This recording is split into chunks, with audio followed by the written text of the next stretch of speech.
সূচনার আগে আইডিয়া শুনুন, যে আইডিয়াটা বেশি ভালো লাগবে তাকেই আপনারা ভোট দিবেন, ঠিক আছে? 1000 টাকা জোগাড় করে একটা কেটলি কিনুন আর কয়েকটা মাটির ভাঁড় নিন, সাথে কিছু বিস্কুট নিন।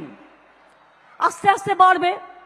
প্রথম দিন আপনি বিস্কুট নিলেন প্রথম সপ্তাহে, তারপরে সপ্তাহে মাকে বললেন মা একটু ঘুগনি তৈরি করে দাও, তারপরে সপ্তাহে একটু তেলে ভাজা করলেন।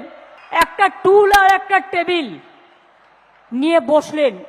এই তো পুজো আসছে সামনে, দেখবেন লোককে দিয়ে কুলোতে পারবেন না, আজকাল এত বিক্রি আছে, কিন্তু একটু খেটে খেতে হবে।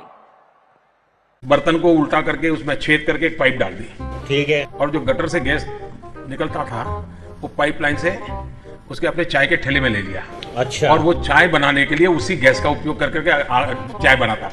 এবার বলুন কোনটা আইডিয়া বেশি ভালো লাগলো। যেটা বেশি ভালো লাগলো তাকেই আপনি ভোট দেন, ঠিক আছে?